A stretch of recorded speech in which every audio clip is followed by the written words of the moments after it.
అభివృద్ధి చేసినాం. ఎంత అభివృద్ధి చేసినాం బాస్. ఇలా మొత్తం తెలంగాణ రాష్ట్రంలో కేసీఆర్ గారు అభివృద్ధి చేయలేదని చెప్పే దమ్ము ధైర్యం ఏమనుకని ఉందా? ఈ 10 సంవత్సరాల ఛాలెంజ్, ఇది కూడా ఛాలెంజ్ ఇస్తున్నా. ఈ 10 సంవత్సరాల ఇది కూడా ఛాలెంజ్ గా చెప్తున్నా. కేసీఆర్ గారి కంటే ఎక్కువ అభివృద్ధి చేసిన రాష్ట్రాన్ని ఈ భారతదేశంలో ఏ కాంగ్రెస్ పార్టీ పరిపాలిస్తున్న రాష్ట్రం కానివ్వండి, లేకుంటే బీజేపీ పరిపాలిస్తున్న రాష్ట్రం కానివ్వండి, కేసీఆర్ గారి కంటే ఎక్కువ అభివృద్ధి చేసిందని చూపించే ధైర్యం ఎవరికైనా ఉన్నదా అని నేను అడుగుతా ఉన్నా. ఇంకోటి కూడా చెప్తున్నా బ్రదర్, అది మా ఎమ్మెల్యేలే అనుకోరి, పోయినోళ్ళే అనుకోరి. ఎవరైతే ఇవాళ కేసీఆర్ గారిని మోసం చేస్తున్న ఎమ్మెల్యేలు కావచ్చు, ఎవరైనా కావచ్చు, బిడ్డ ఎవరిని ఇచ్చిపెట్టాం. రేపు అధికారానికి వచ్చినాక గుర్తుపెట్టుకోర్రి. మీ లొసుకులు మాకు కూడా తెలుసు. మళ్ళా మీరు కేసీఆర్ గారి దగ్గరకు వచ్చో, కేటీఆర్ గారి దగ్గరకు వచ్చో, హరీష్ రావు గారి దగ్గరకు వచ్చో, కాలు పట్టుకున్నా, ఏళ్ళు పట్టుకున్నా, లబో దిబో ఏడిచిన పార్టీలకు రానియం గుర్తుపెట్టుకోర్రి. ఇంతకు ముందున్న కేసీఆర్ గారు ఇప్పుడు ఉండరు. ఎటు పరిస్థితిలో ఎవరిని కూడా వదిలిపెట్టాం. మీ లొసుకులని మాకు కూడా తెలుసు. ఇప్పుడు మీరు అధికార పార్టీలో పోగానే మీ లొసుకులని మూసుకుంటే అని మీరు అనుకోకుర్రి. మళ్ళా 5 ఏళ్ల కేసీఆర్ ముఖ్యమంత్రి అవుతాడు, అప్పుడు ఉంటుందిరా స్వామి రంగా, మీకు ఉంటది తెలుసా? అప్పుడు మీకు సమ్మ ఉంటది. అప్పుడు మీరు చూడురు ఏముంటుందో. కానీ బిడ్డ 5 ఏళ్ల వరకు ఎంజాయ్ చేస్తారు కావచ్చు, 5 ఏళ్ల తర్వాత మీకు ఉంటుంది చూడు స్వామి రంగా. తర్వాత చూడు ఎట్లుంటుందో మీ కథ.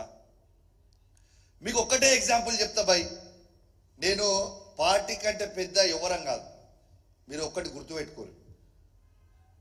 నేను ఉన్న అందరు ఎమ్మెల్యేలకు కూడా చెప్తున్నా, మా బీఆర్ఎస్ పార్టీ ఎమ్మెల్యేలకి, మనం ఎవ్వరం కూడా పార్టీ కంటే పెద్ద కాదు.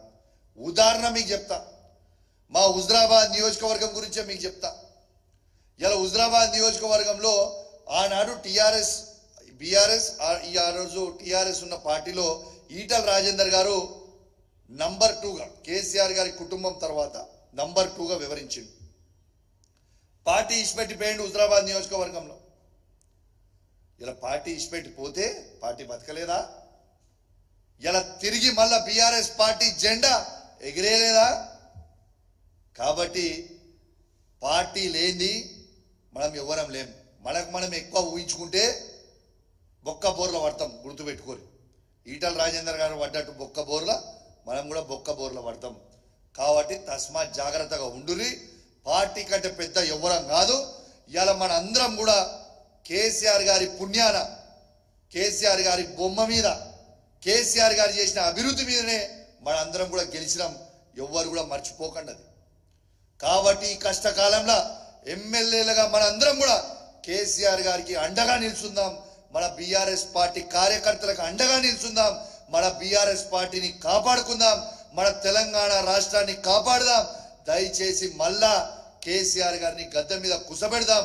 దయచేసి ఎవరికన్నా ఇంకా ఈ దాంట్లో ఉన్నవాళ్ళు కూడా ఈ ఆలోచన ఉంటే మానుకోండి దయచేసి నేను హెచ్చరిస్తా ఉన్నాను అని తెలియజేస్తూ, ఖచ్చితంగా అందరూ అర్థం చేసుకుంటారని, మా ఎమ్మెల్యేలు కూడా నన్ను నేను ఇట్లా మాట్లాడిన తప్పు పట్టకుండా నేను ఉన్న వాస్తవాలు కూడా నేను చెప్తున్నా. కాబట్టి దయచేసి అందరూ కూడా అర్థం చేసుకుంటారని విజ్ఞప్తి చేస్తూ సెలవు తీసుకుంటా ఉన్నాను.